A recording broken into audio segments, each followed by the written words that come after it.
The 2AC says if they want a 1% risk of improvement, then you vote act, but I think she has that backwards. If we want a 1% risk of a link, then you vote neg, because the 2AC is wholly defensive. Now, they say that that the spectacularization is non-unique in the status quo, that Hartman says it is inevitable. Our question, though, is how we orient ourselves to it. We say that you do not take on the role of the spectator, rather you align yourself with the spectacle. They do not allow the voice of the spectacle into this room, which means that they are merely able to stand from their position of other, or their position of the spectator, and continue or recreate the spectatorship that happens in the status quo. Our argument is that we need a rupturing of this spectatorship, and we are to move into a new politics that they say is beneficial. Now, we clear up in Prospects of the One and see that they align themselves with the type of human rights discourse that only recreates the violence of the status quo. I'll do more of this on the case flow, but our argument is that you inevitably reject the affirmative, because the affirmative is not, one, able to solve itself, and two,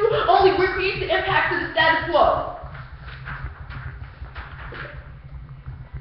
We'll start with white supremacy. They have a small discussion of white supremacy in the 1AC. We say that the way that white supremacy works is that it reifies the image of the white male. We say that this is necessarily linked to humanism, because humanism attempts to protect the rights of this clean white male. We say that is problematic, because the human rights discourse that they employ is the root cause of the violence that happens to these erased bodies in the status quo. That if we are to move away from that, then we need to articulate what our future politics looks like. Now, we say that the bodies of the status quo are marked as dead. They are taken to these torture sites. They have violence enacted upon their bodies. The affirmative concedes that this is the result of biopolitical violence. We say that this moves them to a state of bare life. And we say that it's problematic to attempt to bring these bodies from the dead and bring them back into the human. The affirmative does this. This is usually 11 evidence that says that we need to visualize torture so that we can use the spectacle of torture to embrace the death that leads us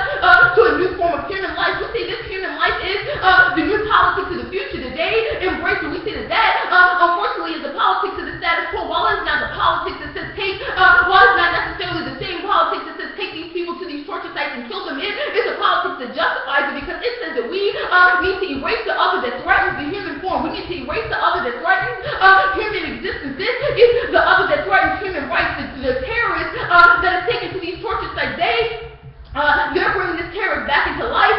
It's problematic, because we say that we need to bring the surviving. We should not bring the surviving. We should not bring the surviving object that has made it through these torture sites, that has been able to have his story told. We should not bring them in through the voice of the torturer. Rather, we should allow this voice to speak for itself. Now, we say that these voices are necessarily bodies, like black bodies that have been targeted in the status quo for extermination. We say that these are bodies like Status Quo, that while these bodies have been marked for elimination, that something still survives. And we say that the other that politics attempts to eliminate in the status quo has a voice that is able to survive into the future. Now, we say that we need to have a discussion of bare life in the way that the body that is reduced to a state of bare life is able to survive. Gong explains this in 2010. She says, referencing Lord, that Lord makes the brain move to literalizing the underlying metaphor of the dominant narrative of racism underneath the dismantling of welfare and the coercive sterilization of black women and women of color in the global south, using the figure of the Lord brings into the rarely animated narrative of public policy, introduces a description of the persistence of black lives unbound by the limits of patriarchal family and internalized views of capitalism, which everyone fears that actually is the invisible vermin roaches running all over, dirtying everything. The roach speaker in Lord's poem redefines survivability on the scientific predictions that the roaches survived in the nuclear holocaust, outliving humans for at least as long as they predated Homo sapiens. The roach will survive in the social world that we seek to exclude from the present. That intersubjectivity suggests by the constant reflection in this poem means that it cannot only be addressed to the obvious villains. If in your most esoteric nightmare there's another extermination hit that comes from inside, naming your itch to destroy the indestructible part of yourself, survives in the infinitive, and then command form echoes here, describing the oppositional futurity in which oppression itself is dependent of the society that hated the other evil within the self. The death threat itself is an indelible impact, the avoidable reminder of the need for transformation. Now, while we can mark the card there, because we want to briefly have a discussion about the way that the other that is exterminated is not an unidentifiable other, the way that the affirmative describes it. Rather, this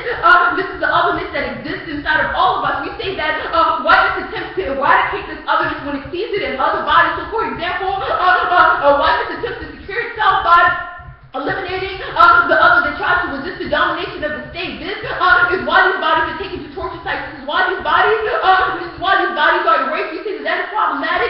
To reify that, instead we must move away from it by aligning ourselves with the body that is erased in the status quo. We must align ourselves with the body that attempts or manages to survive. Gun displays is more in 2010. She said survival is the condition of their life. Survival is a poetic term that provides the basis of the reconsideration of its own meaning. The reconsideration of the meaning of life. Survival is a pedagogy seeking forbidden knowledge. We have been educating each other into a set of schools belief based on quick course that our lives develop the way the accusation of labor price of our work of flesh and the market of racism did not survive the most input providing work to our critical insight gain from discerning what approach to political where we can afford for one to the next environment and afterlife while continuing to exist for time process somehow fail to this time develop performance aesthetic implications of producer beliefs and righteous survival is a part of intervention to political conclusion political narrative. We will never survive the legal, never survive the challenge of the gospel individualism survive the queer active work community because the interruption social reproductive distinction death those who were never meant to survive. So when they say that we need to celebrate the spectacle, we say no because this mystified who is celebrating the spectacle and how they are celebrating the spectacle that the spectacle can be used, that the spectacle can only be used by the other that is spectacularized, that is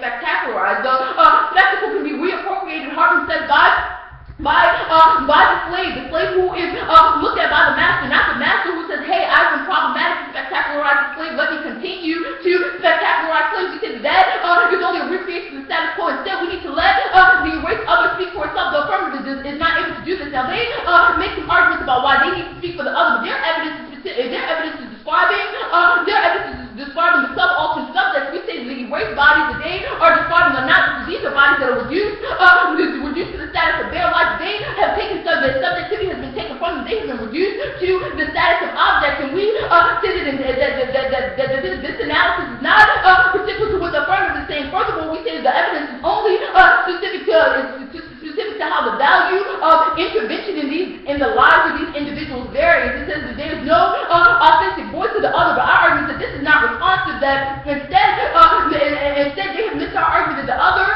does not have an active role in the one they see, that this reinforces the vital power of the status quo because it allows the white other, allows the savior of the West to go in and save these individuals who have had such activity work from them, who have been reduced to the status of their life. And we say that is problematic because this logical vital power is what justifies the status quo, because the entity that is able to save is also the entity that is able to kill. The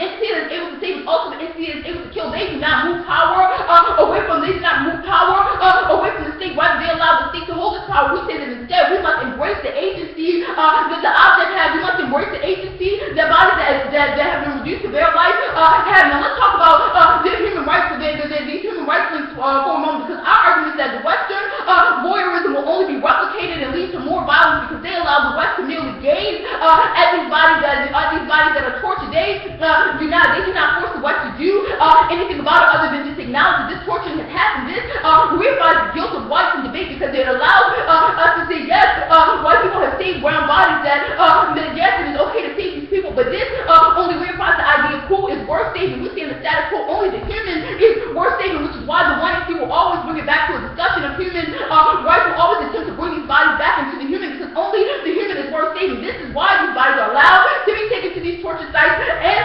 allowed to be tortured. We say we need to move away from that. Only the criticism does this, because only the criticism that rejects this and takes a stance with the other who is tortured is able to move away from human rights.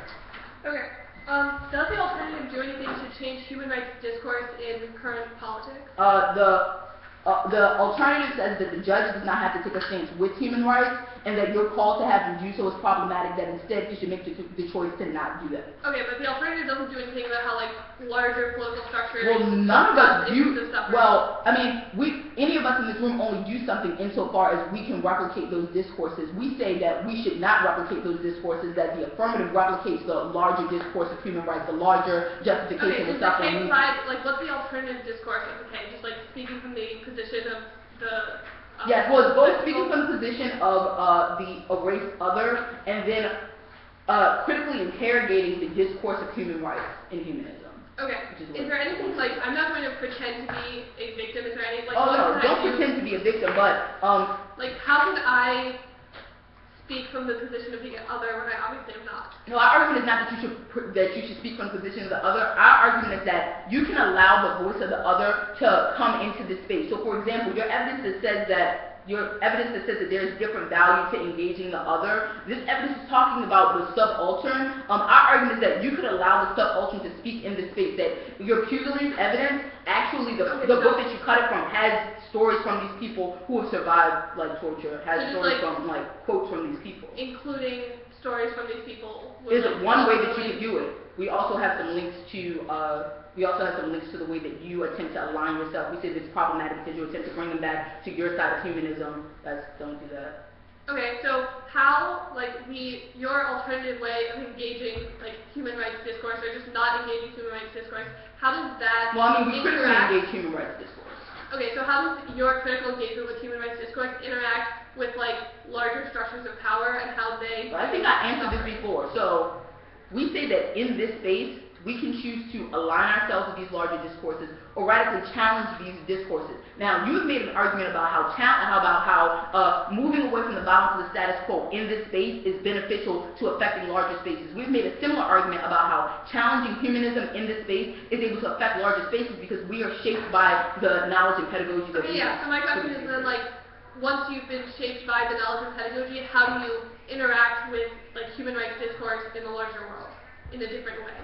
We say that human rights should not be a justification for not taking people to black sites and torturing them. So that should not be the justification. The justification should be based on a larger analysis of the way that biopower works. So to say that we should not take these people to these sites because they are human too is problematic because it justifies the logic that says that. What's an example of if someone asks why should we not take them to these sites, what would you say? One, we say talk to them about why they shouldn't be taken to these sites, but also we say that when justifying not taking them to these sites, it shouldn't be that don't kill humans, it should be bodies have value, allow these bodies to assert their value. You don't do that.